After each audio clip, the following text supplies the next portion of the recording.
Hi all, welcome back to our classes. ഇന്ന് നമ്മൾ പഠിക്കാൻ പോകുന്നത് കുറച്ച് പ്രിപ്പോസിഷൻസും അതുമായിട്ട് റിലേറ്റഡ് ആയിട്ടുള്ള ഒരു വേർഡുമാണ്. ഓക്കെ, ഇവിടെ ഒരു വേർഡ് ഞാൻ പറയുന്നുണ്ട്, ഡൈ. ഡൈ എന്ന് പറഞ്ഞാൽ എന്താണ്? അല്ലെങ്കിൽ ഡൈഡ് എന്ന് പറഞ്ഞാൽ എന്താണ്? മരണം അല്ലേ, ഡെത്ത്, മരണപ്പെട്ടു. ആ ഒരു മീനിങ് ആണ് ഡൈ ഓർ ഡൈഡ് എന്ന് പറയുന്നത്. അപ്പോൾ ഈ ഡൈ ഓർ ഡൈഡിനോടൊപ്പം കുറച്ച് പ്രിപ്പോസിഷൻസ് വരുന്നുണ്ട്. ഏതൊക്കെയാണെന്ന് ചോദിച്ചാൽ of, for, from, in and by. ഇതിൽ ഏതെങ്കിലും ഒന്ന് ഈ വേർഡിനോടൊപ്പം വരുന്നത്. Example, died of, died for, died from, died in, died by, അങ്ങനെയൊക്കെ ആയിരിക്കും വരുന്നത്. സോ ഒരു സെൻറ്റൻസിൽ ഡൈയോ ഡൈഡോ വന്നാൽ ഇതിൽ ഏതെങ്കിലും ഒരു പ്രിപ്പോസിഷൻ ആയിരിക്കും അവിടെ യൂസ് ആക്കേണ്ടത്. സോ അപ്പോൾ നമുക്ക് കൺഫ്യൂഷൻ ഉണ്ടാവും, ഓഫ് ആണോ, ഫോർ ആണോ, ഫ്രം ആണോ അവിടെ ചേർക്കേണ്ടതെന്നൊക്കെ കൺഫ്യൂഷൻ ഉണ്ടാവും.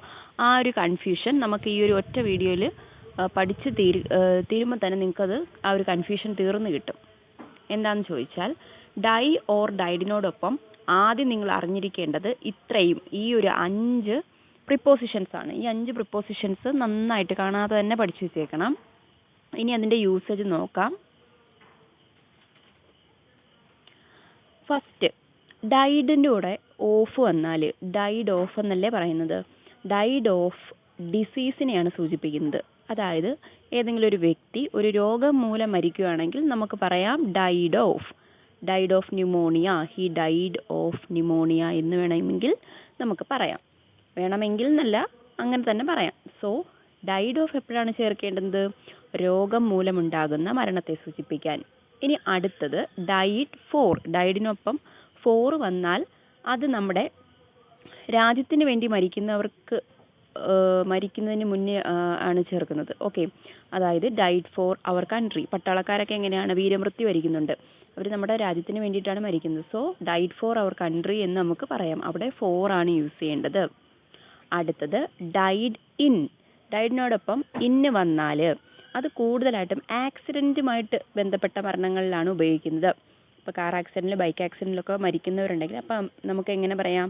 Died in A car accident, അല്ലെങ്കിൽ ഡൈഡ് ഇൻ ആൻ ആക്സിഡൻറ്റ് എന്ന് പറയാം. അടുത്തത് ഡൈഡ് ബൈ. ഡൈഡ് ബൈ അർത്ഥം നമ്മൾ ബൈ ബൈ പറയുന്നു എന്ന് ആലോചിച്ചാൽ മതി. നമ്മൾ സ്വയം ബൈ ബൈ പറയുകയാണല്ലേ, അപ്പം മറ്റൊരാൾ നമുക്ക് വേണ്ടി ബൈ ബൈ പറയത്തില്ല, നമ്മളാണ് ബൈ ബൈ പറയുന്നത്. സോ ഡൈഡ് ബൈ എന്ന് പറഞ്ഞാൽ അവർ സെൽഫ്, നമ്മൾ സൂയിസൈഡ് ചെയ്യത്തില്ല, അതാണ് ഈ died by. Next died from. Died from എന്ന് പറഞ്ഞാൽ അതർ റീസൺസ്, മറ്റു കാരണങ്ങൾ കൊണ്ട് മരണപ്പെടുന്നത്. എക്സാമ്പിളായിട്ട് ഓവർ ഈറ്റിങ്, അല്ലെങ്കിൽ എക്സസൈസ് ഇല്ലായ്മ കൊണ്ട്, അങ്ങനെയൊക്കെ പല കാരണങ്ങൾ കൊണ്ട് മരിക്കുന്നുണ്ട്, മറ്റു കാരണങ്ങൾ കൊണ്ട്. അതാണ് ഡൈഡിനോടൊപ്പം ഫ്രം ചേർക്കണം. സോ ഡൈഡിനോടൊപ്പം ഓഫ് ചേർക്കുന്നത് എപ്പോഴാണ്? ഡിസീസ് മുഖേന മരിക്കുമ്പോഴാണ് ഡൈഡ് ഓഫ് വരുന്നത്. ഡൈഡിനോടൊപ്പം ഫോർ ചേർക്കുന്നത് കൺട്രിക്ക് വേണ്ടി, രാജ്യത്തിന് വേണ്ടി മരിക്കുമ്പോൾ. ഇനി ഡൈഡ് ഇൻ, ആക്സിഡൻറ്റ് പറ്റി മരിക്കുമ്പോഴാണെങ്കിൽ ഡൈഡ് ഇൻ യൂസ് ചെയ്യണം. ഇനി അവർ സെൽഫ് അഥവാ സൂയിസൈഡ് ചെയ്യുകയാണെങ്കിൽ അത് ഡൈഡ് ബൈ ആണ് യൂസ് ചെയ്യേണ്ടത്. അല്ലെങ്കിൽ മറ്റു കാരണങ്ങൾ, അതായത് ഓവർ ഈറ്റിങ്ങോ അങ്ങനെയുള്ള മറ്റു പല കാരണങ്ങൾ കൊണ്ട് മരണപ്പെടുന്നുണ്ടെങ്കിൽ ഡൈഡ് ഫ്രം എന്ന് ഉപയോഗിക്കണം. ഇപ്പോൾ നിങ്ങളുടെ കൺഫ്യൂഷനൊക്കെ മാറിയോ? അപ്പോൾ ഡൈ അല്ലെങ്കിൽ ഡൈഡിനോടൊപ്പം of, for, in, by, from തുടങ്ങിയ പ്രിപ്പോസിഷൻസ് ആണ് ഉപയോഗിക്കുന്നത്. യൂസേജ് മനസ്സിലായെന്ന് വിശ്വസിക്കുന്നു. ഇതുപോലുള്ള വീഡിയോസിന് വേണ്ടി ചാനൽ സബ്സ്ക്രൈബ് ചെയ്യാത്തവരുണ്ടെങ്കിൽ എത്രയും പെട്ടെന്ന് തന്നെ സബ്സ്ക്രൈബ് ചെയ്യുക. ഫ്രണ്ട്സിനും റിലേറ്റീവ്സിനും ഒക്കെ ഷെയർ ചെയ്ത് കൊടുക്കുക. Thank you.